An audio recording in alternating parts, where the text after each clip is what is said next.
اعوذ باللہ من الشیطان الرجیم بسم اللہ الرحمن الرحیم وصلی اللہ علی محمد واہل بیتہ الطیبین الطاہرین المعصومین اللہم صلی علی محمد وآل محمد۔ آج ہم آپ کے سامنے بیت الخلاء کے احکام انتہائی مختصر انداز میں بیان کریں گے۔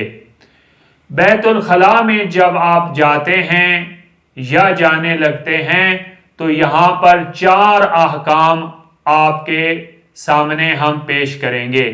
ان میں سے ایک حکم واجب ہے اور 3 حکم حرام کے ریلیٹڈ ہیں۔ سب سے پہلے جو ہے وہ ہم واجب کو آپ کے سامنے بیان کرتے ہیں۔ جب آپ پیشاب یا پاخانہ کرتے وقت، پیشاب اور پاخانہ کرتے وقت، بلکہ ہر حال میں آپ پر اپنی شرمگاہ کا چھپانا واجب ہے، حتیٰ کہ ممیز بچے سے بھی اپنی شرمگاہ کا چھپانا واجب ہے۔ خاتون کا دوسری خاتون سے اپنی شرمگاہ کا چھپانا بھی واجب ہے، مرد کا بھی دوسرے مرد سے اپنی شرمگاہ کا چھپانا واجب ہے، ایون کہ ممیز بچہ یا بچی جو ہے اس سے بھی اپنی شرمگاہ کو چھپانا واجب ہے۔ ممیز بچہ یا بچے سے اس چیپٹر میں کیا مراد ہے؟ یعنی جو بچہ یہ چیز رکھتا ہے، اتنی سمجھ بوجھ رکھتا ہے کہ یہ شرمگاہ ہے اور یہ شیم ہے اور یہ کبھی ہے، اور شرمگاہ دیکھنے سے اس کے کچھ نہ کچھ خواہشات ابھرتی ہیں، اس بچے کو ہم ممیز بچہ کنسیڈر کریں گے، لہذا اس سے بھی اپنی شرمگاہ کو چھپانا واجب ہے۔ دوسرا پوائنٹ یہاں پر جو بیان کرنے کی ضرورت ہے وہ یہ ہے کہ شرمگاہ سے کیا مراد ہے۔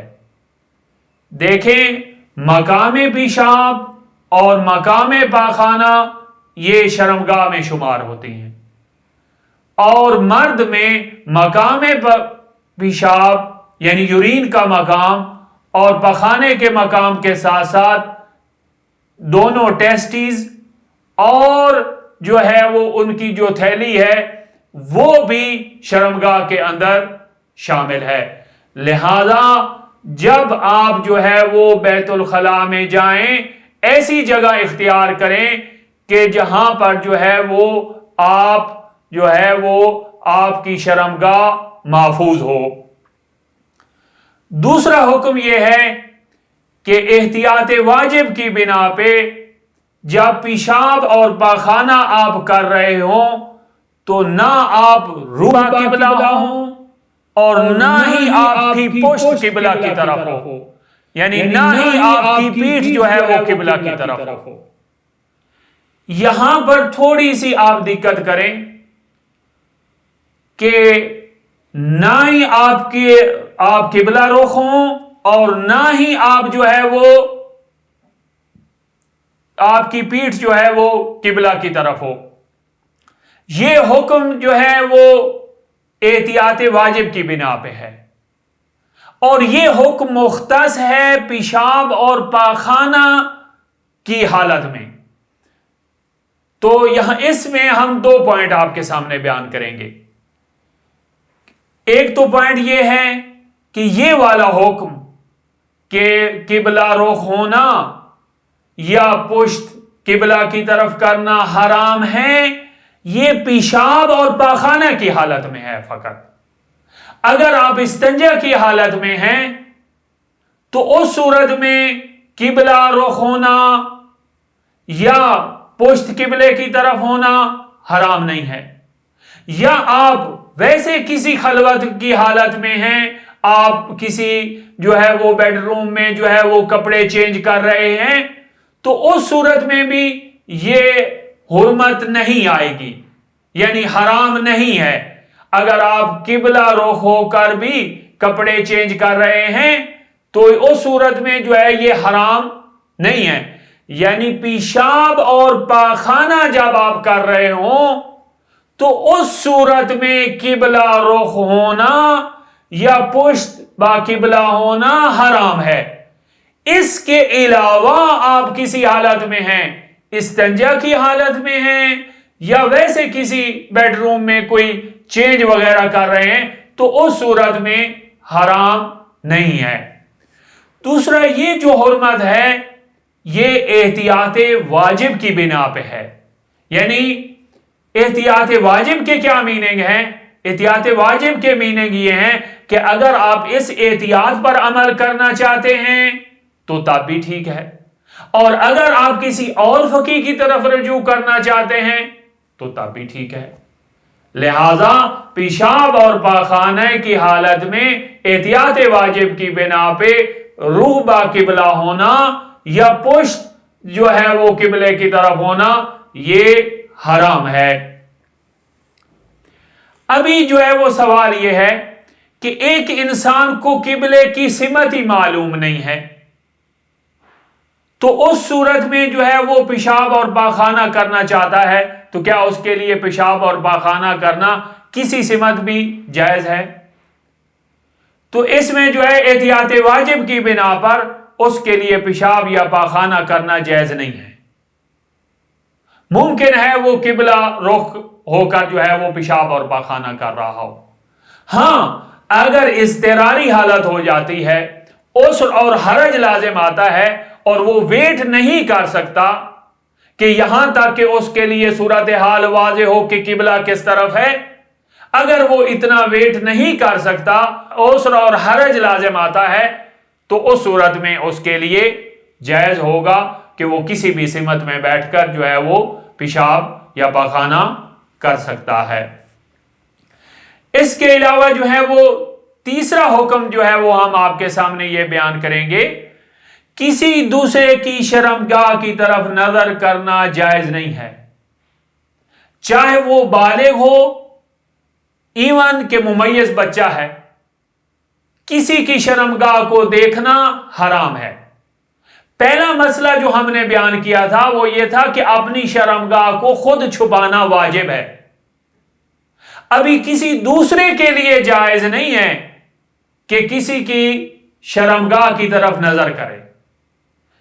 کسی کی شرمگاہ کی طرف نظر کرنا حرام ہے، چاہے وہ کسی بالغ کی شرمگاہ ہو یا ایون کسی ممیز بچے کی شرمگاہ ہے، تب بھی جو ہے اس کی طرف نظر کرنا جائز نہیں ہے.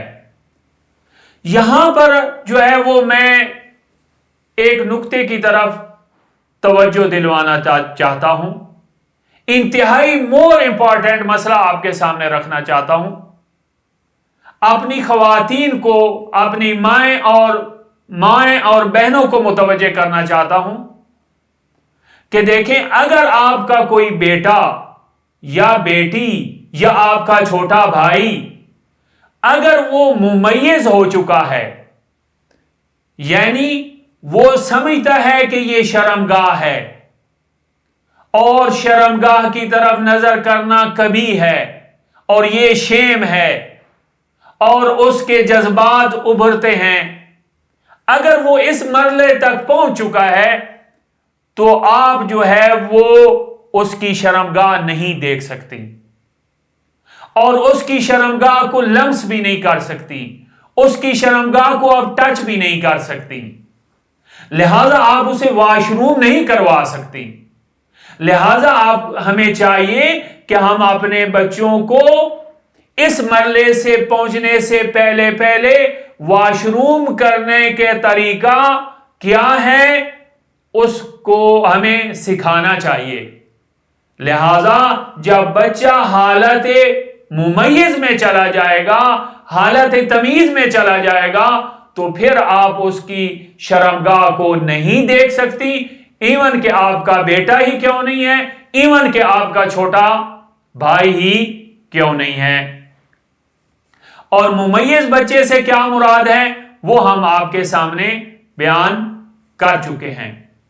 اس کے بعد سوال یہ ہے کہ کیا کافر کی شرمگاہ کی طرف نظر کرنا جائز ہے؟ تو آپ سوال کریں گے تو ہم تو بیان کر چکے ہیں کہ کسی کی شرمگاہ کی طرف جو ہے وہ نظر کرنا جائز نہیں ہے، تو کیا کافر کو آپ علیحدہ پھر کیوں ذکر کر رہے ہیں کہ کافر کی شرمگاہ کو دیکھنا جائز ہے یا کافر کی شرمگاہ کو دیکھنا جائز نہیں ہے؟ تو اس کا جواب یہ ہے کہ فقہا کے درمیان ڈیبیٹ ہے، فقہا کے درمیان بحث ہے کہ کیا کافر اس حد تک محترم ہے کہ اس کی شرمگاہ کو دیکھنا جائز ہے یا جائز نہیں ہے۔ آیت اللہ العظمی المرجع الاعلی آقا سستانی حافظ اللہ فرماتے ہیں کہ احتیاط واجب کی بنا پہ جائز نہیں ہے کہ کافر کی شرمگاہ کو دیکھا جائے، حتیٰ کہ جو ہے وہ کافر مرد، مسلمان مرد جو ہے وہ کافر مرد کی شرمگاہ کو نہیں دیکھ سکتا، مسلمان خاتون جو ہے وہ کافرہ خاتون کی شرمگاہ کو نہیں دیکھ سکتی احتیاط واجب کی بنا پہ، اور احتیاط واجب کی میننگ میں آپ کے سامنے بیان کر چکا ہوں۔ اس کے بعد جو ہے وہ چوتھا حکم آپ کے سامنے یہ بیان کرنا ہے کہ اگر آپ جو ہے وہ پیشاب یا پاخانہ کرنا چاہتے ہیں تو کسی دوسرے کی ملکیت میں، کسی دوسرے کی اجازت کے بغیر اس کی ملکیت میں، اس کی زمین میں آپ جو ہے وہ پیشاب اور پاخانہ نہیں کر سکتے۔ اگر آپ جو ہے وہ کسی دوسرے کی ملکیت میں اس کی اجازت کے بغیر، اس کے پرمیشن کے بغیر پیشاب یا پاخانہ کریں گے تو یہ جائز نہیں ہوگا، یہ حرام ہوگا، یہ تصرف ہوگا فی ملک الغیر جو جائز نہیں ہے، حرام ہے۔ اسی طرح جو ہے وہ واش روم کہ جو ہے وہ وقف خاص ہیں، یعنی ایسے واش روم ہیں کہ جو خاص وقف ہیں، مثلا طلبہ دینی کے لیے وقف ہیں، طلاب دینیہ کے لیے وقف ہیں، تو وہاں پر بھی جو ہے وہ آپ جو ہے وہ یورین یا جو ہے وہ پاخانہ نہیں کر سکتے۔ لہذا یہ چار احکام ہم نے آپ کے سامنے بیان کیے کہ اپنی شرمگاہ کو چھپانا واجب ہے، اور احتیاط واجب کی بنا پہ پیشاب اور پخانہ کرتے وقت روح باقبلہ ہونا یا پشت باقبلہ ہونا جو ہے یہ حرام ہے، اور کسی دوسرے کی شرمگاہ کی طرف نظر کرنا یہ جائز نہیں ہے، اور کسی دوسرے کی ملکیت میں جو ہے پیشاب یا پاخانہ کرنا یہ بھی جائز نہیں ہے۔ اس کے بعد جو دوسرا مرحلہ آتا ہے وہ استنجے کا مرحلہ ہے۔ استنجے کے کیا میننگ ہیں، فقہ کی اصطلاح میں استنجے سے کیا مراد ہے، اور اس کے کیا احکام ہیں، وہ اب ہم آپ کے سامنے بیان کریں گے۔ دیکھیں استنجے کے کیا میننگ ہیں۔ مقام پیشاب اور مقام پاخانہ کو پاک کرنے کو استنجا کہتے ہیں، یعنی یورین کے مقام کو اور پاخانہ کے مقام کو پاک کرنے کو استنجا کہا جاتا ہے۔ اس کے علاوہ اگر انسانی باڈی پر پیشاب یا پاخانہ لگ جائے تو اس کو پاک کرنے کو استنجا نہیں کہتے۔ اگر جو ہے وہ یورین کے قطرے، پیشاب کے قطرے آپ کے پاؤں کے اوپر گر جائیں تو پاؤں کو پاک جو کرنا ہے اس کو استنجا نہیں کہتے۔ فقط فقہ کی اصطلاح میں یورین کے مقام کو، پیشاب کے مقام کو اور پاخانہ کے مقام کو پاک کرنے کو استنجا کہا جاتا ہے۔ لہذا اسی وجہ سے ہم اس کے علیحدہ احکام آپ کے سامنے بیان کر رہے ہیں۔ عین ممکن ہے کہ اگر یورین آپ کے پاؤں کے اوپر گرے تو ہم اسے کہیں کہ 2 مرتبہ دھونا پانی کے ساتھ واجب ہے، لیکن مقام یورین، پیشاب کا مقام جو کہ پیشاب سے نجس ہے، اس کو ہم ایک مرتبہ دھونا ہی کافی قرار دیں. اس وجہ سے ہم استنجا کے احکام آپ کے سامنے علیحدہ بیان کر رہے ہیں. دوسرا جو ہے وہ پوائنٹ آپ کے سامنے یہ بیان کرنا ہے کہ کیا استنجا کے میننگ واضح ہونے کے بعد وہ یہ ہے کہ کیا استنجا کرنا واجب ہے، یعنی پیشاب اور پاخانے سے فارغ ہونے کے بعد کیا استنجا کرنا واجب ہے؟ تو اس کا جواب یہ ہے کہ استنجا کرنا بذات خود واجب نہیں ہے، لیکن اس چیز کے لیے واجب ہوتا ہے جس میں بدن کا پاک ہونا ضروری ہے. فار ایگزامپل کہ اگر آپ نے نماز پڑھنی ہے تو نماز میں انسانی بدن پاک ہونا شرط ہے، لہذا اگر آپ نے استنجا نہیں کیا پیشاب اور پاخانہ کرنے کے بعد تو اس کا مطلب یہ ہے کہ آپ کا مقام پیشاب اور مقام پاخانہ نجس ہے، اور انسانی بدن کا پاک ہونا نماز میں شرط ہے اور نماز واجب ہے. لہذا اس وجہ سے جو ہے وہ ابھی مقام پاخانہ کو یا مقام یورین کو پاک کرنا واجب ہوگا کیونکہ نماز اس پر موقوف ہے. اسی طرح طواف کے لیے بھی، لہذا استنجا کرنا بذات خود جو ہے وہ واجب نہیں ہے. یہاں پر ہم جو ہے وہ واجب کی بات کر رہے ہیں. اگر آپ طہارت کی حالت میں رہنا چاہتے ہیں تو کوئی حرج نہیں ہے، استنجا کریں اور زیادہ مناسب ہے. اس کے بعد جو ہے وہ ہم سب سے پہلے جو ہے وہ مقام پیشاب پر ہم آ جاتے ہیں کہ مقام پیشاب کو پاک کرنے کا کیا طریقہ ہے اور مقام پیشاب جو ہے وہ کیسے پاک ہوگا. یہاں پر دو پوائنٹ آپ کے سامنے رکھنے ہیں. پہلا پوائنٹ یہ ہے کہ مقام پیشاب یعنی یورین کا جو مقام ہے وہ پانی کے علاوہ دنیا کی کسی چیز سے پاک نہیں ہوگا، نہ ہی ٹیشو سے پاک ہوگا، نہ ہی پتھر سے پاک ہوگا. فقہ اہل بیت میں مقام پیشاب پانی کے علاوہ کسی چیز سے پاک نہیں ہوتا. یہ آپ ذہن نشین کر لیں. دوسرا پوائنٹ یہ ہے کہ مقام پیشاب کو کتنی مرتبہ دھونا واجب ہے پانی سے، تب جا کر پاک ہوگا. تو اس کا جواب یہ ہے کہ ایک ہی مرتبہ دھونا کافی ہے، اگرچہ قلیل پانی ہی کیوں نہ ہو، جیسا کہ لوٹے میں پانی موجود ہوتا ہے. ہاں احتیاط مستحب یہ ہے کہ جب قلیل پانی سے مقام پیشاب کو یعنی یورین کے مقام کو آپ دھو رہے ہیں تو 2 مرتبہ دھوئیں، اور 3 مرتبہ جو ہے وہ دھونا افضل ہے. لیکن 1 مرتبہ دھونا جو ہے وہ کافی ہے اگرچہ قلیل پانی ہی کیوں نہ ہو. تو یہ جو ہے وہ مقام پیشاب کے ریلیٹڈ احکام تھے. ابھی جو ہے مقام پاخانہ کے اعتبار سے ہم بیان کریں گے. دیکھیں پاخانہ کا جو مقام ہے وہاں پر 2 صورتیں بنتی ہیں. اگر نجاست مقام پاخانہ سے تجاوز کر جائے، یعنی کوئی انسان مریض ہے، اس کو مرض بواسیر ہے یا موشن لگے ہوئے ہیں کہ جس کی وجہ سے مقام جو ہے وہ پاخانہ سے جو ہے وہ پاخانہ زیادہ اطراف میں پھیل گیا ہے، تو اس صورت میں مقام پاخانہ بھی پانی کے علاوہ کسی چیز سے پاک نہیں ہوگا، فقط اور فقط جو ہے وہ پانی سے ہی پاک ہوگا. اور دوسری صورت یہ ہے کہ اگر نجاست مقام پاخانہ سے تجاوز نہ کرے،